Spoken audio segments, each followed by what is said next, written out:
Avez-vous déjà surpris une vérité que vous auriez préféré ignorer? Bienvenue sur Histoire de vie, votre chaîne dédiée aux histoires vraies, les plus bouleversantes. Elle rentre trop tôt et découvre l'impensable deuxième partie. Abonnez-vous, laissez un like et tendez l'oreille. Ce que vous allez entendre pourrait vous glacer le sang. La scène s'imprimait dans l'esprit d'Emilia comme une photographie maudite figée dans la souffrance. Raoul et Lola, enlacés, complices heureux. Pendant des années, Emilia s'était dit qu'elle exagérait, qu'elle doutait sans fondement, qu'il fallait faire confiance, qu'il fallait aimer avec patience. Mais ce qu'elle avait sous les yeux ne laissait plus place à l'illusion. C'était réel. Crue, brutale. La morsure du réel n'a rien de poétique. Elle déchire la peau, elle brûle les entrailles, elle fait trembler jusqu'au fond de l'âme. Et dans ce moment suspendu, Emilia sentit une part d'elle mourir pour de bon. C'est donc ça?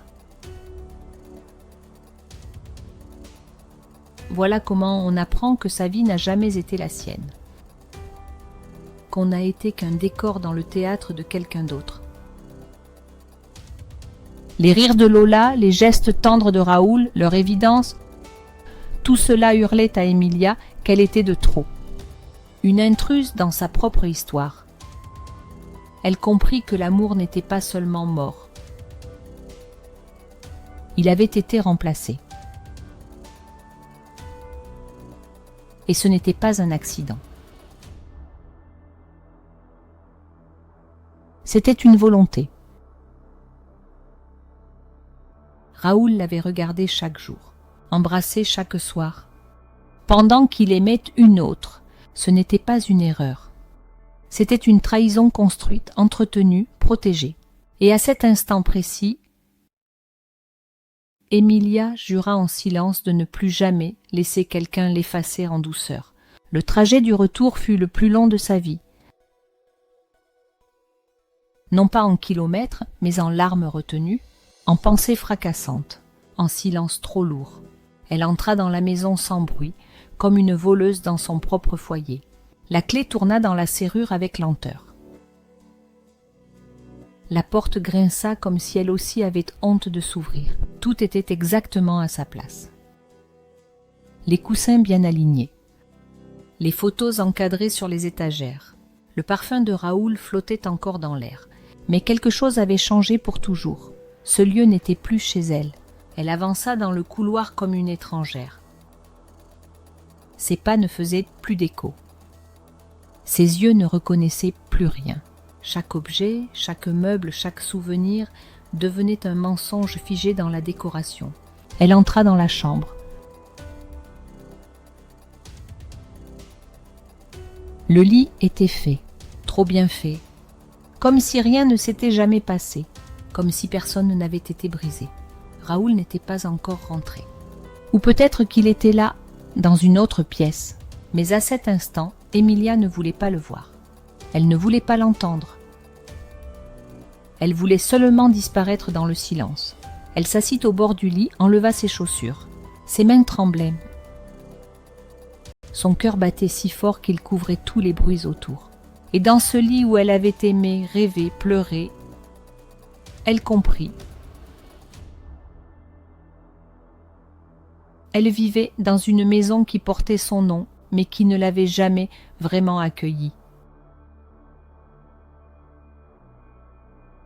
La nuit où elle n'a pas dormi, la maison était plongée dans l'obscurité. Une obscurité pesante, oppressante, presque vivante. On aurait dit qu'elle retenait son souffle. Comme si les murs eux-mêmes savaient que quelque chose s'était brisé ce soir-là. Emilia était allongée sur le lit, tout habillée, les yeux grands ouverts. Le plafond au-dessus d'elle n'était plus qu'un écran vide sur lequel défilaient des souvenirs déformés, des sourires désormais infectés de doute. Raoul rentra plus tard dans la nuit. Ses pas dans le couloir étaient légers, trop légers, comme ceux d'un homme qui ne voulait pas réveiller une vérité déjà trop éveillée. Il entra dans la chambre sans allumer la lumière, déposa ses affaires, se glissa dans le lit à côté d'elle et rien. Pas un mot.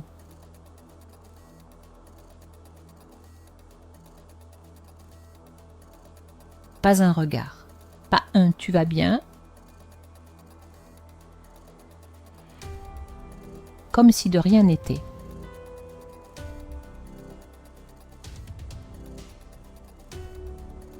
Comme si le monde d'Emilia n'avait pas implosé dans un wagon quelques heures plus tôt. Elle sentait sa respiration calme. Elle l'entendait s'enfoncer lentement dans le sommeil. Lui, il dormait. Et elle était là, pétrifiée, le cœur en miettes, les yeux secs mais l'âme noyée. Comment peut-il dormir alors que je meurs à côté de lui ? Cette nuit-là, Emilia ne dormit pas. Pas une minute. Pas un souffle de répit. Elle compta les battements de son cœur, comme on compte les secondes avant un naufrage. Elle aurait voulu fuir. S'enfuir dans la nuit. Mais elle était clouée là, par la douleur, par l'humiliation, par cette sensation atroce d'être encore là, alors que tout en elle voulait partir. Et quand les premières lueurs de l'aube colorèrent les rideaux d'un rose hypocrite, elle comprit que ce n'était que le début d'un long supplice intérieur. Le jour où tout semblait normal, le soleil s'était levé, timide, jetant une lumière dorée sur les murs de la cuisine. Le café fumait dans la tasse d'Emilia. Elle était là, droite, silencieuse, le regard perdu dans le vide.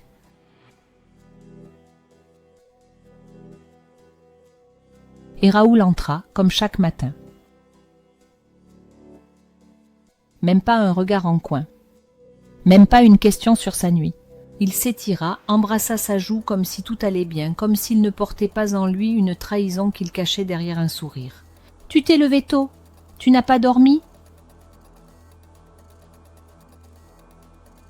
« Un peu, » répondit-elle. Une réponse vide, automatique, comme sa voix. Il parlait du temps, de ses rendez-vous de la journée, de la circulation. Il riait. Il mangeait. Et elle mourait, seulement un peu plus à chaque geste anodin. C'était ça le plus cruel. Le monde n'avait pas changé. Le frigo bourdonnait. Les oiseaux chantaient. La radio passait les infos. Et pourtant, tout en elle criait. Mais personne ne l'entendait, car tout semblait normal. Elle l'observait de loin, cet homme qui partageait sa maison, son lit, son nom, et elle se demandait, est-ce que je l'ai déjà vraiment connu ou ai-je aimé une illusion ? Ce jour-là, Emilia comprit une chose terrible. Le mensonge le plus toxique est celui qu'on habille de quotidien. Les jours suivants s'enchaînèrent, lents, étouffants. Et entre Emilia et Raoul, il n'y avait qu'un seul véritable occupant, le silence. Un silence pesant, épais comme du plomb. Un silence qui hurlait sans bruit, qui remplissait chaque pièce, chaque regard, chaque geste. Raoul continuait à parler. De tout. De rien. Mais jamais de ce qui comptait. Jamais de Lola, jamais de la vérité. Emilia, elle, répondait par des sourires absents, par des phrases courtes.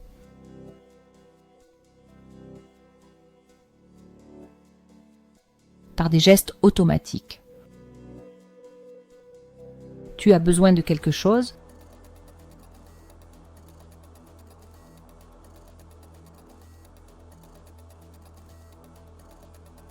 Non. Tout va bien ? Oh oui. Mais tout sonnait faux, comme un décor en carton dans une pièce vide. Elle sentait le poids de ces mots, jamais prononcés, lui briser les os. Elle avait envie de hurler, de le frapper, de pleurer à genoux. Mais elle faisait ce que les femmes fortes font trop souvent, elle encaissait. Un silence, par habitude. Et lui, il ne voyait rien.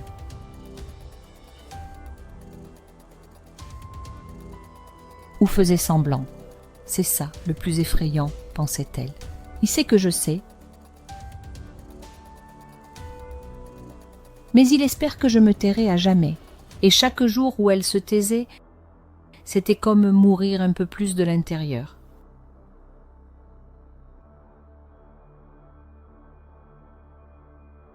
Le silence n'était pas son choix. C'était sa prison. Une décision née dans l'ombre. Il n'y eut pas de cris, pas de scandale.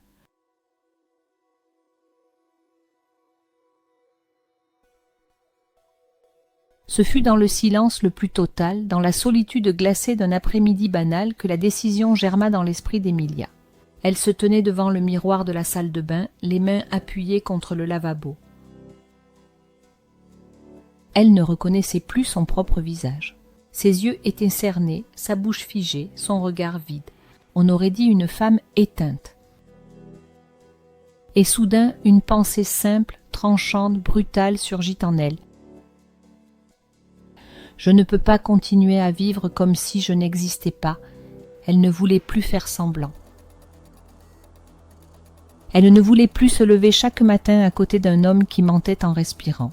Elle ne voulait plus porter ce masque de femme forte qui encaisse en silence pendant que son cœur s'effondre à huis clos. Ce jour-là, sans éclat, Emilia choisit de vivre. Pas pour lui. Pas pour les apparences, mais pour elle. Elle ouvrit un tiroir, en sortit un vieux carnet à spirale et elle écrivit, pour la première fois depuis des années, son prénom. Juste son prénom. Comme pour se rappeler qu'elle était encore là, qu'elle existait. Et avec chaque lettre tracée, à l'encre tremblante, elle retrouva une étincelle. Infime, mais suffisante. Suffisante pour comprendre que même si tout était détruit, elle pouvait reconstruire. Mais ailleurs, sans lui. La vérité dans les yeux d'une autre, ce matin-là, Emilia prit une décision qu'elle n'avait jamais imaginé prendre. Elle voulait voir Lola. Non pas pour se venger. Elle voulait voir dans les yeux de l'autre femme ce qu'elle-même avait cessé de reconnaître dans les siens, la vérité. Elle envoya un message bref, neutre, presque cordial. Lola accepta sans hésiter, sans comprendre. Elles se retrouvèrent dans un petit café discret, à l'abri des regards, entre deux silences pesants. Quand Lola vit Emilia, elle se figea. Un malaise passa comme un courant glacé entre elles, mais Emilia fut la première à parler. « Tu sais qui je suis, n'est-ce pas ?»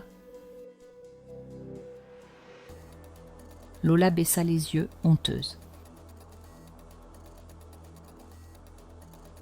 Elle hocha lentement la tête. « Je m'en doutais depuis le train, mais je n'ai pas voulu y croire. » Et là, dans cette petite salle aux murs couleur crème, deux femmes blessées s'observèrent, pas comme des rivales.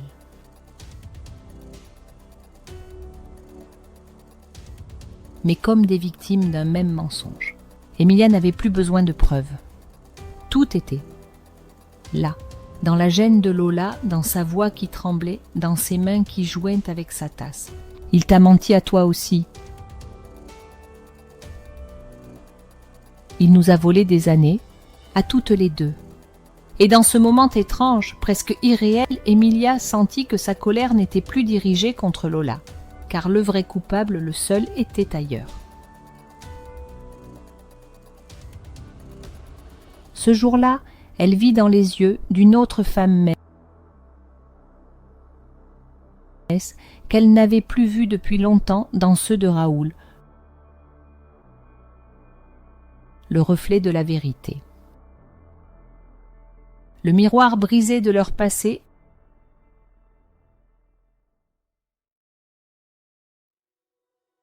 Après avoir quitté le café, Emilia rentra chez elle seule, marchant lentement comme si chacun de ses pas l'éloignait un peu plus de la femme qu'elle avait été. Elle franchit la porte d'entrée, mais cette fois, elle ne s'effondra pas.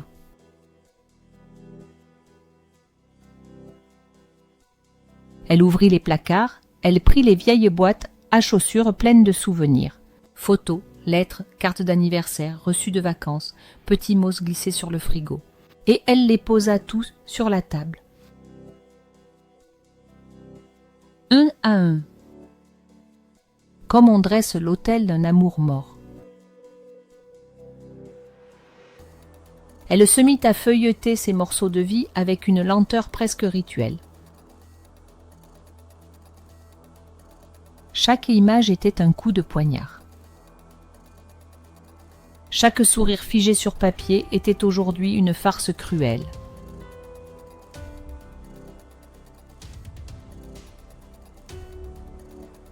Elle revit leur premier voyage. Le jour de leur mariage. Les fêtes de fin d'année. Les rires capturés. Les regards tendres immortalisés.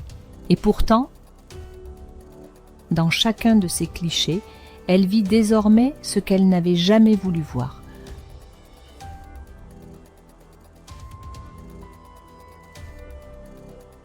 Le regard fuyant de Raoul.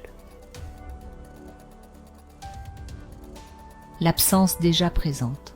Le mensonge déjà là.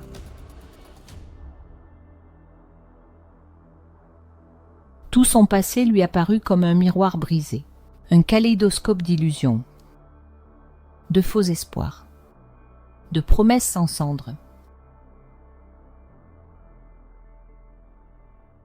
Ce n'était pas simplement la fin d'un amour, c'était la prise de conscience que tout ce qu'elle croyait solide n'avait été que vent et vernis. Et en balayant la table de ses bras, laissant tout tomber au sol, elle pleura enfin. Pas des larmes de tristesse, mais des larmes de libération. Tu n'as pas détruit mon passé, Raoul. Tu m'as simplement forcé à ouvrir les yeux sur ce qu'il était vraiment. L'acte de renaissance.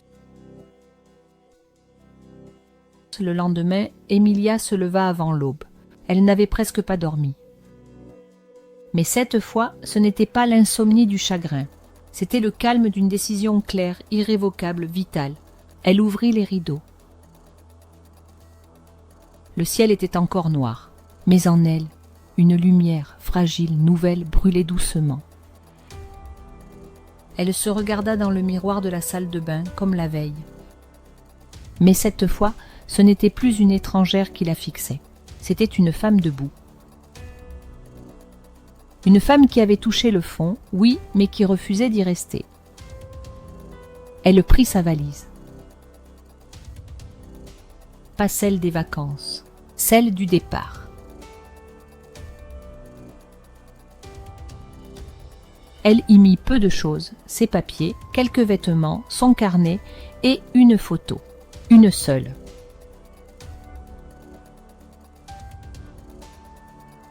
La seule où elle souriait sans Raoul, puis elle rédigea une lettre.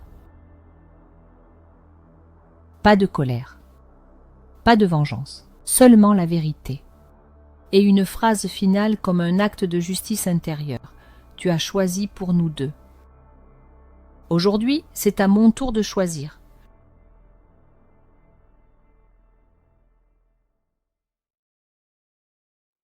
Je pars. Pour me retrouver, pour me reconstruire, pour redevenir entière. Sans toi. Elle déposa la lettre sur la table. Elle jeta un dernier regard à la maison.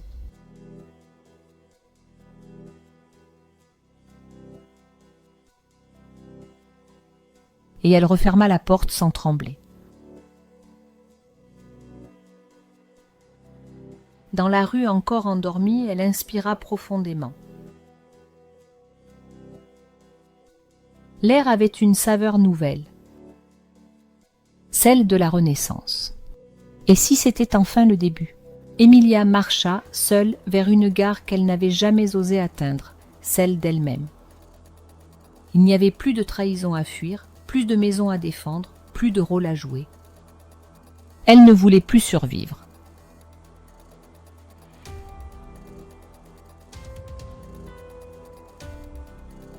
Elle voulait vivre.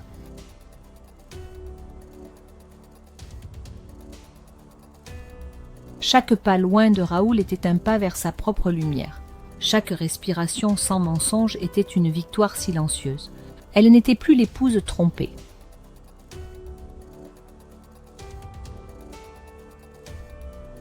Elle n'était plus la femme oubliée.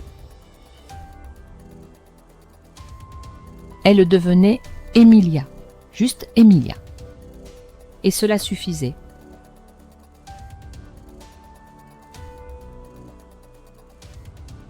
Elle n'avait plus besoin de réponse, ni d'excuses, ni de revanche. Elle avait seulement besoin de se choisir. Mon opinion personnelle. Trop souvent, dans le silence du quotidien, des femmes comme Emilia s'effacent. Elles souffrent sans bruit. Elles aiment jusqu'à l'épuisement. Elles pardonnent jusqu'à l'oubli d'elles-mêmes.